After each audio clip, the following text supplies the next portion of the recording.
On a tiny island in the Mediterranean, temples older than Stonehenge still stand, and one of them is hidden in the garden of a hotel.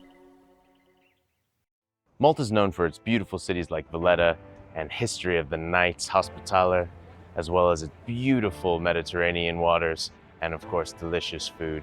But it's also famous for its incredible megalithic sites, which are scattered all across the island.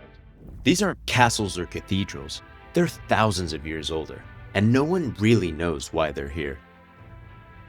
I've arrived on the island to explore these megalithic sites with Hugh from Megalithomania, and you know it's going to be a great trip when the hotel you're staying at here near St. Paul's Bay has its own 5,000-year-old megalithic temple right in the garden. This is Buģibba Temple in the northwest of Malta, and that's one of the crazy things. Malta is tiny, yet it's covered with megalithic sites. Buģibba just happens to be the first one we'll see on this trip because it's literally in the hotel right by the pool.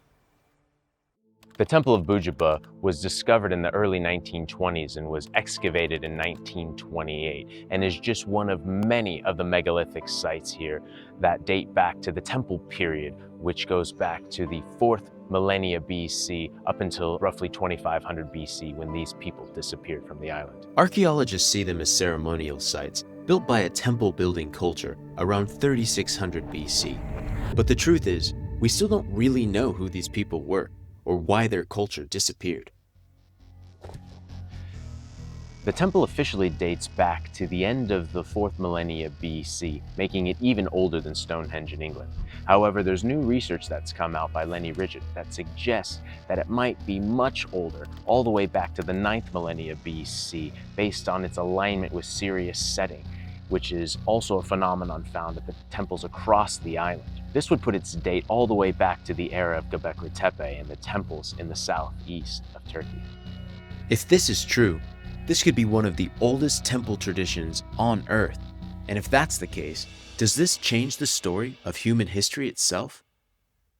Although the temple's not as large as some of the other megalithic sites on the islands like Gigantia, the stones here are still properly megalithic.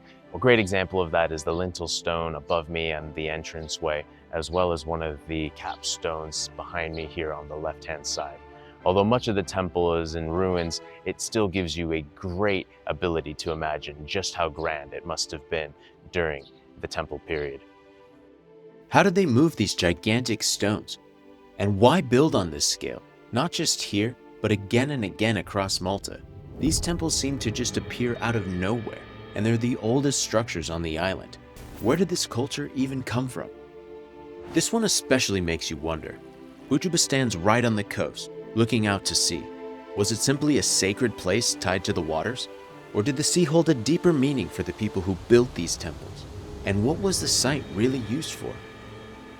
Being so close to the sea, the temple is also associated with maritime activities, as there are artifacts that have been found that show fish and other marine life that are now housed in the Archaeological Museum in Valletta, if you'd like to go check those out. It is a lovely museum and one you shouldn't miss. And that museum doesn't just display Buģibba's finds. It brings together artifacts from temples across Malta. The spirals, the fish motifs, and other designs show clear links between the sites, revealing a shared culture that left its mark all over these islands.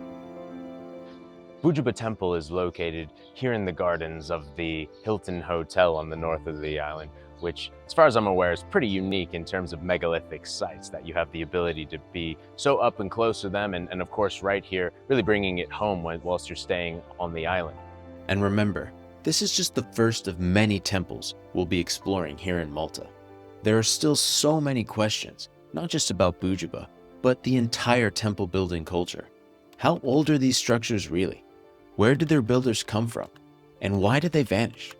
These are mysteries that could change how we think about human civilization and how we see our own past. Thanks for joining me today at Buģibba Temple as we explore this and many other megalithic sites across the island of Malta. I can't recommend it enough. The temple is also absolutely beautiful during the evening, and it really makes it a special experience to be able to walk down through the gardens and see it up close and personal. If you'd like to come and join these tours, do take a look at Hugh's trip, Megalithic Malta. It's an incredible time. You get to see many sites in the megalithic era as well as many others. And if you'd like to subscribe and help the channel, give it a thumbs up, a like, I really appreciate it. And please do leave a comment below. Let us know what's your favorite megalithic site here on Malta or any of the other places you enjoy. Of course, we'll have more that's coming out around the Roman, Phoenician, Punic era as well. So much more to cover. And thanks again. Hope to see you out here on the next one. Cheers.